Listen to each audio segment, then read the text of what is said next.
Opinion Tamil பார்வையாளர் அனைவருக்கும் வணக்கம். இன்றைய நேர்காணலில் நம்மோடு இணைந்திருப்பவர் திராவிட இயக்க சிந்தனையாளர் திரு வல்லம் பசீர் அவர்கள். சார் வணக்கம். வணக்கம்.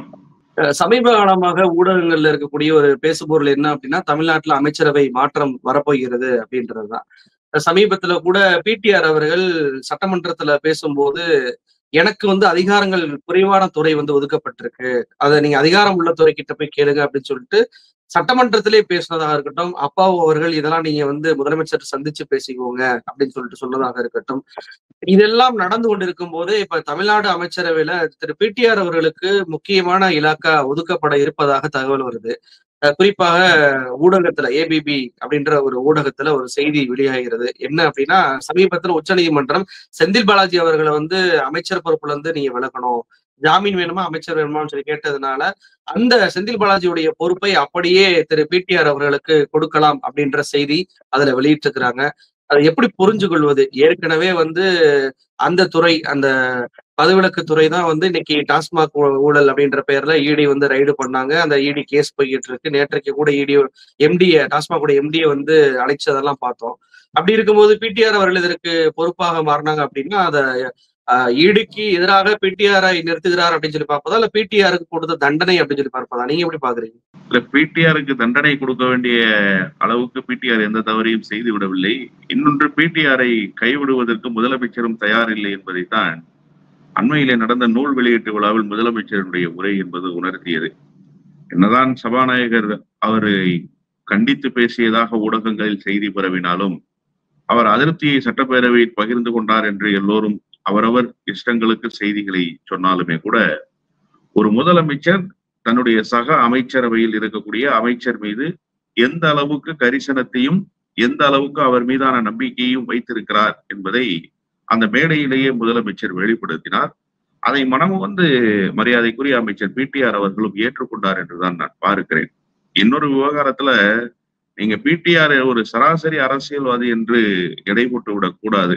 அவர் அரசியல்வாதிகளுக்கெல்லாம் அப்பாற்பட்டு இருக்கக்கூடிய ஒரு அரசியல்வாதி, அப்படித்தான் நான் பார்க்கிறேன். ஏனென்று சொன்னால், துவக்கத்திலிருந்து அவருடைய நிலைப்பாடு, தேர்தல் அணுகுமுறை, அவரிடத்துல இருக்கக்கூடிய இலாக்காவை எப்படி பயன்படுத்துவது, அதில் என்னென்ன விஷயங்களை இந்த நாட்டு மக்களுக்கு பயன்படுத்திட முடியும் என்கிற அளவுக்கு அவர் ஒரு சீரிய சிந்தனையோடு இயங்கக்கூடிய ஒரு அமைச்சர் தான். என்னை பொறுத்தவரையில் நான் ஒரு பிடிஆர் ரசிகன் என்றுதான் சொல்ல வேண்டும். உண்மையிலேயே நான் இதை சொல்வதற்கு வெட்கப்படவில்லை. ரசிகன் என்பது ஒரு ரசிக மனப்பான்மை கொண்டதுதான். ஆனால் அவருடைய பேச்சு, அவருடைய செயல்பாடு உண்மையிலேயே ரசிக்கத்தக்கதாகவே தான் இருக்கும். நாம் ஒபினியன் தமிழ் வாயிலாகவே பிடிஆர் குறித்து பல செய்திகளை பேசி இருக்கிறோம். நீங்கள் இராணுவ வீரர்களுடைய உடல் சேருகிற அந்த மதுரை விமான நிலையத்தில் பிடிஆர் செய்திருக்கிற சம்பவத்தை இன்னொரு அமைச்சர் செய்வாரா என்று கேட்டால் செய்ய முடியாது. அதை அவர்தான் செய்து காட்டினார். இப்போது கூட சட்டப்பேரவையில் முதலமைச்சரை வைத்துக் கொண்டே எனக்கு ஒரு அதிகாரம் குறைவாக வழங்கப்பட்டிருக்கிறது என்பதை நேர்த்தியாக சுட்டி காட்டுகிற அந்த பாணி இருக்குல்ல, அது உண்மையிலேயே அவருக்கு மட்டுமே கைவந்த கலை. அது நீதி கட்சியினுடைய தோற்றுவாய்களில் ஒருவராக இருக்கிற பி.டி. ராஜனினுடைய வழித்தோன்றல் என்கிற ஒரு பெருமை கூட அவருக்கு அதை தந்திருக்கலாம். அதை நாம் குறைத்து மதிப்பிட முடியாது.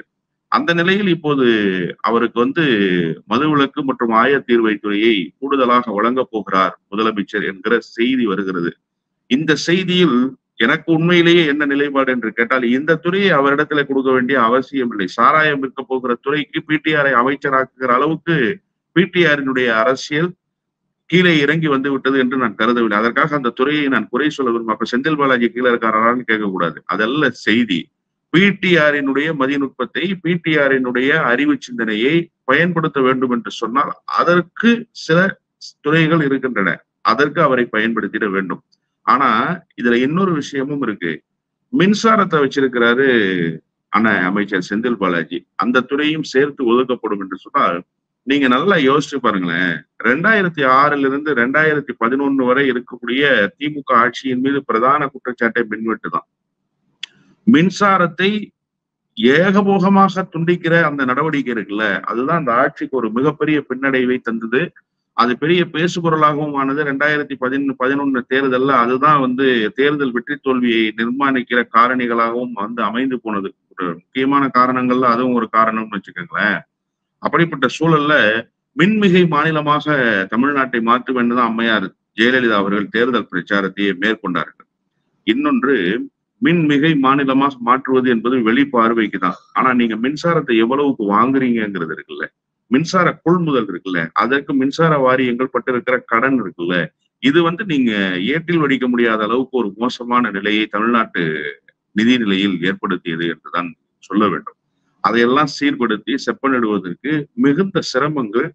ஆனா செந்தில் பாலாஜி அவர்கள் அந்த துறைக்கு அமைச்சராக இருந்தால் இடையில ஒரு வருட காலம் அந்த துறைக்கு அமைச்சர் இல்லாமல் வேறு ஒருவருக்கு பொறுப்பு அமைச்சருக்கு இந்த துறை கொடுக்கப்பட்டு அது செயல்படுத்தப்பட்டதுங்கிற காட்சிகளை நாம பார்க்கணும். அப்ப இப்ப என்ன அப்படின்னு சொன்னா, மீண்டும் மின்சாரத்துறை ஒரு பெரிய நஷ்டத்துல இயங்கிட்டு இருக்கு. உங்களுக்கு மின் வாரியம் எப்போதுமே நஷ்டத்துல தான் இயங்கும். ஏன்னா மக்கள் சேவைக்கான அமைப்பு. இப்ப பேருந்து பயன்படுத்துகிற போக்குவரத்து துறை சீராக செயல்பட்டாலுமே கூட அது ஒரு நஷ்டத்தில் இயங்குகிற துறையாகத்தான் பார்க்கப்படும். ஏன்னா அது மக்கள் சேவை. மூத்த அமைச்சர்கள்லாம் கூட அந்த துரைமுருகன் மாதிரியான ஆட்கள்லாம் கூட சட்டப்பேரவையில எதிர்கட்சி நிலையில இருக்கும்போது பேசும்போது என்ன சொல்லுவாங்கன்னா, எல்லாத்தையுமே லாப நஷ்ட கணக்கு பார்க்காதீங்க, சில விஷயங்கள்லாம் மக்கள் சேவைக்காக பயன்படுத்தணும், லாபமே இல்லைன்னா கூட சில வழித்தடங்கள்ல பேருந்தை இயக்குங்க, அதுல வர 10 பேருக்கு அது பயன் தருங்கிறதா கடந்த காலத்துல சட்டமன்றத்துல பேசி இருக்கிறாங்க. அது மாதிரி நீங்க இந்த போக்குவரத்து துறை என்பது ஒரு மக்களுக்கு தினந்தோறும் பயன்படுகிற ஒரு துறையாக ஒரு இலாக்காவாக இருக்கு. அந்த பேருந்துகள் பயணம் தான் இன்றைக்கு இந்த அரசுக்கு ஒரு மிகப்பெரிய நற்பெயரை தேடி தந்திருக்கு. ஆனா அதுல கூட நீங்க பாத்தீங்கன்னு சொன்னா நஷ்டங்கள் கூடுதலாகத்தான் இருந்துகிட்டே இருக்கு. அது மாதிரி உங்களுக்கு மின்சார வாரியத்துக்கு நஷ்டங்கள் கூடுதலாக இருக்கு அப்படிங்கிற செய்திகளை நாம மறுத்தரவே முடியாது. அதை சீர்படுத்துவதற்கு செப்பனிடுவதற்கு பிடிஆரை விட்டால் வேற ஆள் இல்லை இந்த துறையிலன்னு தான் நான் சொல்லுவேன். நான் திரும்பவும் சொல்றேன், நான் யாரை குறைத்து மதிப்பிட வேண்டும் என்பதற்காக இந்த செய்தியை சொல்லல. அவருக்கு இருக்கக்கூடிய ஆளுமை, அவருக்கு இருக்கக்கூடிய அறிவுத்திறன், அவருக்கு இருக்கக்கூடிய நிதி மேலாண்மை, இவையெல்லாம் பயன்படுத்தி அந்த துறையை தூக்கி நிறுத்துகிற வல்லமையை அவர் பெற்றிருக்கிறார் என்று நீங்கள் புரிந்து கொள்ள வேண்டும். இன்னொன்னு, நீங்க இது தண்டனையா, அமலாக்கத்துறைக்கு நேரடியாக விடுக்கப்பட்டிருக்கிற ஒரு சவாலா என்று நீங்கள் பார்த்தா, நான் தண்டனைன்னு இதை புரிஞ்சுக்கல. பயப்படுறவனுக்கு தான் தண்டனை, பயம் இல்லாதவனுக்கு எதுக்கு தண்டனை? அதுல என்ன ஒரு சங்கடம் ஏதாவது இருக்கா என்ன? அமலாக்கத்துறை வந்தால் அமலாக்கத்துறையை எப்படி எதிர்கொள்ள வேண்டும் என்கிற துணிச்சலும் திராணியும் பிடிஆர் இடத்துல இருக்கிறது. நீங்க சார் எல்லா அமைச்சர்களையும் ஒப்பிட்டு பார்க்கிற போது பிடிஆரினுடைய நடவடிக்கை என்பது வெளிப்படைத்தன்மையோடு இருந்திருக்கு. வெளிப்படைத்தன்மைனா நீங்க நினைத்து பார்க்க முடியாத, அதான் நான் சொன்ன அரசியல்வாதிகளிலேயே கொஞ்சம் வித்தியாசமானவர் அவர். அவரிடத்துல இருந்த வெளிப்படைத்தன்மை வேறு ஒரு இடத்துல இருக்கிறதா என்று கேட்டால் நிச்சயமாக இல்லை என்றுதான் சொல்வேன். அப்ப அவருக்கு எதுக்கு பயம்? வெளிப்படைத்தன்மை குறைவாக இருக்கிற அமைச்சர்களை பயப்பட வேண்டிய அவசியம் இல்லை என்கிற நிலைக்கு அமலாக்கத்துறையை எதிர்கொள்வதற்கு துணிச்சலோடு தயாராகி இருக்கிறார்கள் என்று சொன்னால் அண்ணன் பிடிஆர் அவர்கள் அதற்கு துணியாமலா இருப்பார். நிச்சயமாக அந்த துணிச்சலோடு அவர் தயாராகி விடுவார். அவருக்கு இயல்பாகவே அந்த துணிச்சல் இருக்கிறது என்றுதான் நான் புரிந்து கொள்கிறேன். அந்த நிலையிலிருந்து உண்மையிலேயே இப்போது நெருக்கடி யாருக்கு என்று கேட்டால் மாட்டிவிடப்பட்டவர் அண்ணன் பிடிஆர் அல்ல, அமைச்சர் பிடிஆர் மாட்டிவிடப்பட்டிருக்கிறார். அவருக்கு தண்டனை என்று நான் புரிந்து கொள்ளவில்லை. உண்மையிலேயே தண்டனை அமலாக்கத்துறைக்கு என்றுதான் நான் புரிந்து கொள்கிறேன். நீங்கள் சொல்கிற கோணத்தில் இந்த விஷயத்தை அணுகினால் தண்டனை என்பது பிடிஆருக்கு அல்ல, தண்டனை என்பது அமலாக்கத்துறை தான். இனி அமலாக்கத்துறை என்ன செய்ய போகிறது என்பதை பொறுத்திருந்துதான் பார்க்க வேண்டும். ஊடகத்துல வரக்கூடிய ஒரு செய்தி உண்மையிலேயே இருந்தது அப்படின்னா, பிடிஆர் அவர்கள் இடி தூக்குவதற்கு முதலமைச்சர் அவர் ஒரு அசைன்மெண்டாவே கொடுத்திருக்கிறாங்க அப்படின்றத நீங்க பேசுறதுல இருந்து புரிஞ்சுக்கிற முடியுது. இன்னொரு விஷயம், ஆளுநர் ரவி அவர்கள் 2 நாள் ஊட்டி மாநாடு அப்படின்ற ஒரு மாநாட்டை கூட்டினாரு. எந்த ஒரு அரசு துணைவேந்தர்களுமே அதுக்கு போகவே இல்லை. நேற்றைக்கு கடைசி நாள்ல வந்திருக்கக்கூடிய அந்த துணைவேந்தர்கள் மற்ற நிர்வாகிகளுக்கு சர்டிபிகேட்லாம் ஆளுநர் ரவி அவர்கள் கொடுத்ததை பார்க்க முடிஞ்சுச்சு. அதே நேரத்திலேயே திருச்சியில் பேசக்கூடிய திரு பிடிஆர் அவர்கள் ஒரு விஷயத்த சொல்றாரு. என்ன அப்படின்னா, ஆளுநர்கள் என்பது உதவிக்காக, மாநிலத்துடைய உதவிக்காக அனுப்பப்படவில்லை, மாநிலங்களை தகர்ப்பதற்காக அனுப்பப்பட்டவர்கள். ஒன்றியத்துல மாநிலத்துடைய பங்கு இருந்தா மட்டும்தான் சர்வாதிகாரத்தை ஒழிக்க முடியும் அப்படின்னு சொல்லி பேசியிருக்கிறாரு. எப்படி பாக்குறீங்க? முதல்ல உங்க கேள்வியை நான் ரொம்ப ரசித்து உள்வாங்கிக்கிட்டேன். நீங்க துணைவேந்தர்கள் மாநாடுன்னு சொல்லாம ஊட்டி மாநாடுன்னு சொன்னது பாராட்டுக்குரியது. ஏன்னா அது துணைவேந்தர்கள் கலந்து கொண்டால்தான் துணைவேந்தர்கள் மாநாடு. துணைவேந்தர்கள் யாருமே இல்லாத போது அது எப்படி துணைவேந்தர்கள் மாநாடாக பார்க்கப்படும்? உண்மையிலேயே பாராட்டப்பட வேண்டிய கேள்வி. இந்த கோணத்தை எந்த ஊடகவியலாளரும் இதுவரை வைக்கவில்லை என்றுதான் நினைக்கிறேன். அண்ணா சொன்னதைத்தான் பிடிஆர் அவர்கள் சொல்லி இருக்கிறார். மாநிலத்தில் சுயாட்சி, மத்தியிலே கூட்டாட்சி என்பதுதான் அண்ணாவினுடைய தத்துவம். இதை கலைஞர் செயல்படுத்தி காட்டினார், செம்மையாக செயல்படுத்தி காட்டினார். முதலமைச்சருக்கு 40க்கு 40 தொகுதி அப்படியே லாபகமாக கையில் கிடைத்தாலும் இன்னும் அவருக்கு மத்தியிலே கூட்டாட்சியை பெறுகிற அந்த வாய்ப்பு இதுவரை அமையவில்லை. அவர் தலைவரானதற்கு பிறகு, அவர் முதலமைச்சரானதற்கு பிறகு நாடாளுமன்ற தேர்தலில் வெற்றியின் நாயகன் யார் என்று கேட்டால் தமிழ்நாட்டினுடைய முதலமைச்சர் தான். இந்த நாடாளுமன்ற தேர்தல் அல்ல, 2019 நாடாளுமன்ற தேர்தலிலேயே வெற்றியின் நாயகன் யார் என்று கேட்டால் முதலமைச்சர் தான் வெற்றியினுடைய நாயகன். அன்றைக்கு அவர் எதிர்க்கட்சி தலைவர், திராவிட முன்னேற்ற கழகத்தின் தலைவர். இன்றைக்கு திராவிட முன்னேற்ற கழகத்தின் தலைவர், முதலமைச்சர். அந்த பதவிகள் தான் மாறி இருக்கிறதே தவிர அவருடைய செயல்பாடு என்பது மாற்றமடையவே இல்லை. ஆனால் இவ்வளவு பெரிய வெற்றியை பெற்றதற்கு பிறகும் வட இந்தியாவினுடைய அந்த வாக்குகள் பாரதிய ஜனதா கட்சிக்கு கிடைக்கிற காரணத்தால், காங்கிரஸ் கட்சி இன்னும் வீரியமாக இயங்குவதற்கு தயாராகாத காரணத்தால் மத்தியில கூட்டாட்சி என்பதற்கு முதலமைச்சருக்கு ஒரு வாய்ப்பு கிடைக்கவே இல்லை. வருகிற போதுதான் இந்த மு.க. ஸ்டாலின் யார் என்பதை இந்திய துணைக்கண்டம் முழுமையாக உணர்ந்து கொள்ளும் என்றுதான் நான் நினைக்கிறேன். அதைத்தான் பிடிஆர் அவர்கள் சொல்லியிருக்கிறார். இதுல ரொம்ப குறிப்பா பார்க்க வேண்டிய விஷயம் என்ன அப்படின்னு சொன்னா, இந்த ஆளுநர் கூட்டிய மாநாடு இருக்குல்ல, இந்த மாநாடு எவ்வளவு கேலிக்கூத்தாக மாறி போயிருக்கிறதுங்கிறத 2 நாட்கள்ல நம்ம பாக்குறோம். அதுல ரொம்ப முக்கியமா ஒரு விஷயம் நான் இன்றைக்கு ஒரு செய்தித்தாள்ல பார்க்கிற போது என்ன அப்படின்னா, சேலம் பெரியார் பல்கலைக்கழகத்திலிருந்து பிரதிநிதிகள் பங்கேற்றிருக்கிறார்கள் என்று செய்திகளை நாம பார்த்தோம். அந்த சேலம் பெரியார் பல்கலைக்கழகத்தை கெடுத்து குட்டிச்சுவராக்கியதே இன்றைக்கு இருக்கிற ஆளுநர் ரவிதான். ஒப்பீனியன் தமிழிலேயே நாம் பேசி இருக்கிறோம். சேலம் பெரியார் பல்கலைக்கழகத்தினுடைய துணைவேந்தர் பல்கலைக்கழகத்தினுடைய நிதியை எடுத்து அறக்கட்டளை துவங்குகிறார். அதன் மூலமாக ஒரு நிதி முறைகேடு நடக்கிறது. இதற்காக ஒரு விசாரணைக்கு உத்தரவிடப்பட்டு உயர்கல்வித்துறை அமைச்சர் அன்றைக்கு இருந்த அண்ணன் பொன்முடி நேரடியாக உத்தரவிட்டதற்கு பிறகு எஃப்ஐஆர்ல ஃபைல் பண்ணாங்கன்னு. எந்த மாநாட்டை ரவி ஊட்டியிலே கூட்டினாரோ அதே அன்றைய தினத்தில் அந்த பல்கலைக்கழகத்தினுடைய துணைவேந்தர் விசாரணைக்காக காவல்துறையால் அழைக்கப்பட்டு 3 மணி நேரம் விசாரணை நடைபெற்றிருக்கிறது. 3 மணி நேர விசாரணையில் இந்த துணைவேந்தர் முழுக்க நிதி முறைகேட்டில் ஈடுபட்டிருக்கிறார், தன்னுடைய பதவியை தவறாக பயன்படுத்தி இருக்கிறார் என்பதை காவல்துறை ஆவணங்கள் மூலமாக புரிந்து கொண்டு அவருடைய ஸ்டேட்மெண்ட்ல இருந்தே வாங்கியிருக்கிறாங்க. வாக்குமூலங்களை வாங்கி பதிவு செய்திருக்கிறார்கள். வரக்கூடிய நாட்களில் என்ன நடக்க போகுதுங்கிறத நாம பார்க்கலாம். அப்போ ரவி வேந்தராக தொடருவது எந்த அளவுக்கு ஒரு சீர்கேட்டுக்கு வித்திடும் என்பதை இந்த சேலம் பெரியார் பல்கலைக்கழகத்தினுடைய துணைவேந்தர் அன்றைய நாளிலேயே காவல்துறையிடத்திலே ஆஜராகி 3 மணி நேரம் விசாரணைக்கு அவர் தன்னை ஒப்பு கொடுத்தது என்பது ஒரு சாட்சியாகவே இன்றைக்கு இருக்கிறது.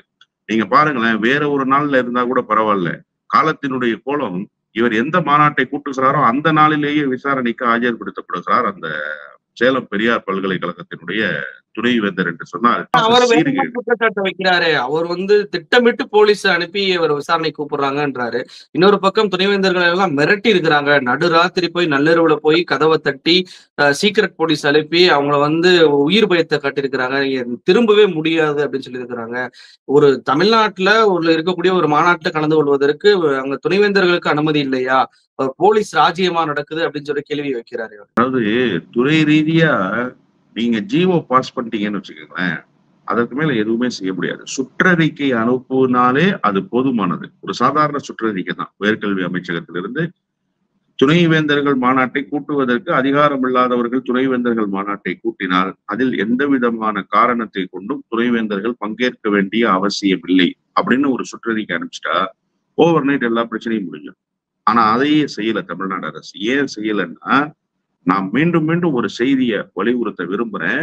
ஆளுநருக்கு தன்னுடைய அதிகாரம் என்ன என்பதை அறிவுறுத்தி திராவிட முன்னேற்ற கழகத்தினுடைய அரசு சொல்லுகிறதே தவிர ஒருபோதும் அத்துமீறி அவருடைய அதிகார நடவடிக்கைகளை கண்டிப்பதும் இல்லை, அது குறித்த எதிர்வினை ஆற்றுவதும் இல்லை. அந்த ஜனநாயக ரீதியிலான நடவடிக்கை திராவிட முன்னேற்ற கழகத்தில் குறிப்பாக இந்த அரசிடம் இருக்கிறது என்பதால் தான் ரவியால் இத்தனை ஆட்டங்களை போட முடிகிறது. நான் கேட்கிறேன் சார், ரவியினுடைய வாதத்துக்கே வந்துருவோம் நம்ம. அவர் சொல்றாருல, காவல்துறையை வைத்து மிரட்டி விட்டார்கள். சென்ட்ரல் யூனிவர்சிட்டி, சென்ட்ரல் கவர்மெண்டுடைய ஒன்றிய அரசினுடைய கட்டுப்பாட்டில் இயங்கக்கூடிய, யூனியன் கவர்மெண்டுடைய கட்டுப்பாட்டில் இயங்கக்கூடிய யூனிவர்சிட்டிஸினுடைய வைஸ் சான்சலர் ஏன் சார் வரல? அவங்கள யார் சார் மிரட்டினது? அவங்களும் தமிழ்நாடு அரசினுடைய கட்டுப்பாட்டுல இருக்காங்களா? அவங்க உங்க கட்டுப்பாட்டுல இல்லையா? ஒன்றிய அரசுடைய கட்டுப்பாட்டுல இல்லையா? ஏன் அவங்க வரல? அவங்க வராததுக்கு என்ன காரணம்? அப்ப நீங்க அவங்கள்ட்ட அந்த கேள்வியை கேட்கணும்ல. அப்ப உங்களை யார் மிரட்டினா? நான் என்ன கேட்கிறேன், உங்களுடைய கட்டுப்பாட்டில் இயங்குகிற துணைவேந்தர்கள். நீங்க சட்டக்கல்லூரிக்கு வேந்தர் யார் சார்? சட்டக்கல்லூரிக்கு சிஏ தான் வேந்தர், சீஃப் ஜஸ்டிஸ் தான் வேந்தர். அப்போ அவரை மீறி நீங்க சட்டக்கல்லூரியினுடைய சட்ட பல்கலைக்கழகத்தினுடைய துணைவேந்தர்களை நீங்க அழைக்க முடியுமா? அதுக்கு உங்களுக்கு அதிகாரம் இருக்கா? இப்படி பல செய்திகள் இருக்கு இதுல. இவருக்கு என்னென்ன அதிகாரங்கள் இருக்குன்னு வரையறுத்தா ரவி நிர்மூலமாக்கப்பட்டு விடுவார். அது அந்த கட்டத்துக்கெல்லாம் நம்ம போக வேண்டாம் அப்படின்னு தான் நான் நினைக்கிறேன். ஆனா அவர் திட்டமிட்டு இப்படி ஒரு அவதூறை பரப்புறதுக்கு நீங்க யார் மேல குறை சொல்றீங்க? யாரை குறை சொல்றீங்க? அதுவும் பல்கலைக்கழகத்தினுடைய துணைவேந்தர்களை மிரட்டினாங்கன்னு ஒரு அரசின் மீது குறை சொல்றீங்க. இது அயோக்கியத்தனமான நடவடிக்கை இல்லையா? நீங்க அரசுக்கு எதிராக செயல்படல, அரசுக்கு எதிராக பேரலா இந்த மாநாட்டை நடத்தலைன்னு ஒரு அறிக்கையை கொடுத்துட்டு நீங்க கிளம்பி போறீங்க ஊட்டிக்கு. அங்க ஊட்டிக்கு போனோம்னா என்ன நடக்குதுன்னு பாத்தீங்கன்னா, அரசுக்கு எதிரான முழுக்க முழுக்க கூறு தீட்டப்படுகிற வேலையை தான் நீங்க அங்க செய்றீங்க. செஞ்சது மட்டும் இல்லாம மாநாட்டுக்கு உங்களை நம்பி யாரும் வரல. அப்படிதான் நீங்க எடுத்துக்கணும். அதை நீங்க யாருங்கிறதே இன்னும் துணைவேந்தர்களுக்கு ஒரு குழப்பமான மனநிலையில இருக்கு. உங்களுக்கு அந்த அதிகாரம் இருக்கா இல்லையா? நீங்க இந்த மாநாட்டை கூட்ட முடியுமா முடியாதா? இந்த குழப்பமான நடவடிக்கை இருக்கிற போது அவங்க இதை காரணம் காட்டி எதற்காக போக வேண்டும் என்கிற நிலையிலிருந்து குழப்பமான சூழலில் அந்த மாநாட்டை புறக்கணித்திருக்கிறார்கள். அதுக்கு போய் நீங்க ஒரு வர்ணம் பூசுறீங்க. அதுக்கு ஒரு காரணத்தை சொல்லி நீங்க தமிழ்நாடு அரசு மீது கல்லெறிகிற வேலையை செய்றீங்க. இது அயோக்கியத்தனம் இல்லையா? இதைத்தான் திரும்ப திரும்ப தொடர்ந்து செய்து கொண்டே இருக்கிறார். இதற்கு இந்தியாவினுடைய துணை குடியரசுத் தலைவர் துணை நிற்கிறார் சார். அதான் சார் பெரிய பேரவளும். நீங்க ஆளுநர் என்கிற நிலையிலிருந்து அவர் செய்திருக்கிற காரியத்தை கூட நம்ம விட்டுருவோம். ஆனா ஒரு துணை குடியரசுத் தலைவர் கான்ஸ்டிடியூஷனுக்கு எதிராக போய் நிக்கிறாரு, சட்டத்துக்கு எதிராக போய் நிக்கிறாரு, ஒரு வயலேஷன்ல போய் நிக்கிறாரு. இது எப்படி நீங்க எடுத்துக்க முடியும்? அதை நியாயப்படுத்தி வேற பேசுறாரு. அவருடைய முதல் நாள் உரையில, ஜெகதீப் தன்கருடைய முதல் நாள் உரையில என்ன சொல்றாரு? சட்டத்தின்படி நடக்கக்கூடியவர் ரவி, சட்டத்துக்கு உட்பட்டு நடக்கக்கூடியவர் ரவி. எது சட்டத்துக்கு உட்பட்டு நடக்கிறது? உச்சநீதிமன்ற தீர்ப்பு வந்ததற்கு பிறகு காலில் போட்டு மிதித்து விட்டு திடீரென ஒரு மாநாட்டை நடத்துவது, அரசுக்கு நெருக்கடி கொடுக்கிற வகையில், அதுவும் முதலமைச்சர் துணைவேந்தர்களை அழைத்து பேசிய 10 நாட்களுக்குள்ளாக. நீங்க அப்படிதான் புரிஞ்சுக்கணும். 10 நாள் கூட ஆகல சார் துணை வேந்தர்களை கூப்பிட்டு மாநாடு போட்ட முதலமைச்சரினுடைய கூட்டம். பல்கலைக்கழகத்தினுடைய பதிவாளர்கள் துணைவேந்தர்களை அழைத்து அவர் என்னென்ன அறிவுரைகளை தந்தாருங்கிறதெல்லாம் நாம பார்த்தோம். அப்படிப்பட்ட ஒரு கூட்டத்துக்கு பிறகு அந்த கூட்டம் நடந்து முழுமையாக 10 நாட்கள் கூட ஆகாத நிலையில் நீங்கள் இப்படி ஒரு வேலையை செய்திருக்கிறீர்கள் என்று சொன்னால், இது திட்டமிட்டு ஒரு பேரல் கவர்னன்ஸ் ரன் பண்ற வேலை இல்லையா? அதுக்கு உங்களுக்கு முதல்ல அதிகாரம் இருக்கா? அதுவும் குறைகளையும் காரணங்களையும் நீங்க யார் பக்கம் திருப்பி விடுறீங்க? தமிழ்நாடு அரசினுடைய பக்கம் திருப்பி விடுறீங்க. இப்படி ஒரு மோசமான சூழல் இதுவரை வந்ததில்லை என்றுதான் நான் புரிந்து கொள்கிறேன். இந்த ஆளுநர் தன்னுடைய மாண்பு கருதி செயல்பட வேண்டும் என்பது அவருக்கு நாம் வைக்க வேண்டிய வேண்டுகோள். ஆனால் அந்த வேண்டுகோளை எல்லாம் வைக்கிற இடத்தில் ரவி இருக்கிறாரா என்று கேட்டால் இல்லை. ரவி திட்டமிட்டு தமிழ்நாடு அரசுக்கு களங்கம் ஏற்படுத்திட வேண்டும், தன்னால் முடிந்தவரை அட்டூழியங்களையும் அக்கிரமங்களையும் செய்திட வேண்டும் என்கிற ஒரே நோக்கத்தோடு இயங்கிக் கொண்டிருக்கிறார் என்றுதான் பார்ப்பார். இப்போ ஊட்டி மாநாடுல மிகப்பெரிய ஒரு தோல்வி அப்படின்றது ஆளுநர் ரவி அவர்களுக்கு கிடைச்சு போச்சு. ஆளுநர் ரவியே அதை ஒத்துக்கிட்டாரு, யாருமே வரல அப்படின்றத. இத இனி ரவி அவர்கள் எப்படி எடுத்துக்கொள்வார்? ஏன்னா ஏற்கனவே தமிழ்நாடு அரசு மீது மோட்டிவ்ல இருக்கக்கூடிய அவர், துணைவேந்தர்களும் இப்ப தன்னை மீறி கைவிட்டு போயிட்டாங்க அப்படின்றப்போ அந்த துணைவேந்தர்களை இடைஞ்சல் கொடுக்கக்கூடிய வேலையில அவர் ஈடுபட மாட்டாரா? ஏன்னா இன்னமும் வேந்தர் அப்படின்ற பொறுப்புல அவர் இருப்பதை பார்க்க முடியுது. அப்படி இருக்கக்கூடிய சூழ்நிலையில ரவியுடைய அடுத்த கட்ட நடவடிக்கை என்னவாக இருக்கும் அப்படின்னு சொல்லி பாக்குறேன். ரவியினுடைய முதற்கட்ட நடவடிக்கை இந்த புறக்கணிப்புக்கு பிறகு என்னவாக இருக்கும்னு 2 நாளைக்கு முன்னாடி ஒரு ஊடகத்துல கேட்டப்ப நான் சொன்னேன், ஊட்டியில தான் மிக உயர்ந்த தொட்டப்பெட்டா இருக்கு, அங்கதான் சூசைட் பாயிண்ட் இருக்குன்னு ஒரு செய்தியை சொல்லி நிறுத்திக்கிட்டேன். அது உண்மையிலேயே ரவி நினைப்பாரையானால் என்ன செய்ய வேண்டும் என்று சொல்லி அந்த சூசைட் பாயிண்ட்ல போய் நின்று ஒரு 10 நிமிஷம் யோசிக்கணும், என்ன செய்யலாம் நம்ம அப்படின்னு. அதன் பிறகு அவருடைய சிந்தனைக்கு எது எட்டுகிறதோ அதை செய்யலாம். ஆனா நீங்க யோசிச்சு பாருங்க, ஆளுநருக்கென்று ஒரு மாண்பு இருந்ததாக மாநிலங்கள் கருதினதானே? எல்லா மாநிலங்களும், நீங்கள் தமிழ்நாடு என்று மட்டும் நினைத்து விடாதீர்கள். ஒரு ஆளுநர் இவ்வளவு தூரம் அம்பலப்பட்டு போக முடியுமா? இந்த அளவுக்கு அம்பலப்பட்டு போனாரு. எனக்கு ஆளுநர் என்றாலே நினைவுக்கு வருபவர் சென்னாரெட்டி தான். சென்னாரெட்டி ஒரு பேரலல் கவர்னன்ஸ், அதுவும் ஜெயலலிதா அம்மையார் எவ்வளவு மூர்க்கமாக இயங்கக்கூடியவர், அவருக்கு எதிராக இயங்கினார். எனக்கு அதில் உடன்பாடே கிடையாது. ஜெயலலிதா அம்மையாருடைய எதிர்வினையிலும் எனக்கு உடன்பாடு கிடையாது. ரெண்டுமே ஜனநாயகத்துக்கு விரோதமான நடவடிக்கை தான். ஆனால் எந்த இடத்திலும் ஆளுநர் என்கிற மாண்பை தவறவே இல்லையே சென்னாரெட்டி. அவர் அரசியல்வாதியாக இருந்தது, ஆளுநர் ஆனவர். அதனால் அவருக்கு அந்த மாண்பு குறித்த பார்வை இருந்தது. எனவே அவர் அந்த நிலையிலேயே இருந்து இயங்கினார். எந்த இடத்திலும் நிலை தடுமாறவே இல்லை. அரசியல் ரீதியாக பல்வேறு காரணங்கள் அவருக்கு அமைந்திருக்கலாமே தவிர அந்த ஆளுநர் என்கிற நிலையிலிருந்து அவர் இறங்கி வரவே இல்லை சார். அது அத்துமீறுகிற வேலையும் அவர் செய்யவே இல்லை. அந்த ஆளுநர் என்கிற நிலையில் இருந்து. மற்றபடி அரசியல் காரணங்கள் பல்வேறு இருக்கின்றன. ஆனா இந்த ஆளுநர் தமிழ்நாட்டுக்கு வந்த ஆளுநர்களிலேயே மிக மோசமான ஆளுநராக இருக்கிறாரு. இவரை போன்ற ஒரு ஆளுநர் இனி நாட்டுக்கு வாய்க்கவே கூடாது என்று சொல்கிற அளவுக்கு ஒரு ஆளுநராக மாறி இருக்கிறாரு. எவ்வளவு அம்பலப்பட்டு போவீங்க நீங்க?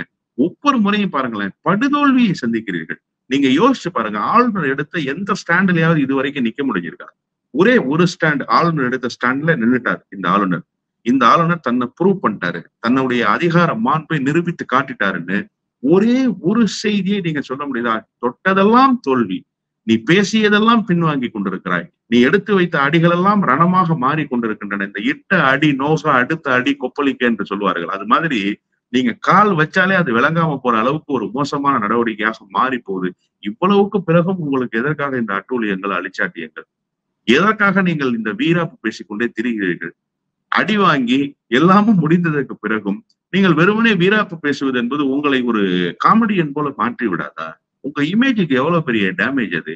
இதுவரைக்கும் இந்தியாவுல இப்படி எந்த ஆளுநரும் அசிங்கப்பட்டதில்லையே, அம்பலப்பட்டதில்லையே. அப்படி ஒரு வேலையை நீங்கள் செய்ததற்கு பிறகு, அம்பலப்பட்டதற்கு பிறகு மீண்டும் மீண்டும் நீங்கள் ஆளுநர் என்கிற அந்த அதிகார தோரணியில் வலம் வருவது எனக்கு என்ன தோணுது அப்படின்னா, இந்த வடிவேலு ஒரு படத்துல எவ்வளவு அடி வாங்கினாலும் நல்லவன்டா, இவன் ரொம்ப நல்லவன்டான்னு சொல்லிட்டான் அப்படிங்கிற மாதிரி ஒரு டயலாக் ஒண்ணு வரும், பார்த்திருக்கீங்களா? அந்த மாதிரி அண்ணன் ரவி ரொம்ப நல்லவர் அப்படிங்கிறதுனால, எவ்வளவு அடிச்சாலும் தாங்குறாரு அப்படின்றதுனால நான் மேலும் மேலும் அடியை தாங்கிக்குவேன்ற அந்த மனநிலை இருக்குல்ல, உண்மையிலேயே அவருடைய மனதிடத்தை பாராட்டத்தான் வேண்டும். ஆனால் முழுமையாக அம்பலப்பட்டு போயிருக்கிறார், நிர்மூலமாகி போயிருக்கிறார். அவருக்கென்று எந்தவித குறைந்தபட்ச மாண்பும் மதிப்பும் இல்லை என்கிற அளவுக்கு அம்பலப்பட்டு போயிருக்கிறார் என்றுதான் புரிந்து கொள்ள வேண்டும். நிகழ்ச்சியில் கலந்து கொண்டு பல்வேறு தகவலை நம்ம நேரிட்ட பகிர்ந்துட்டீங்க. ரொம்ப நன்றி சார்.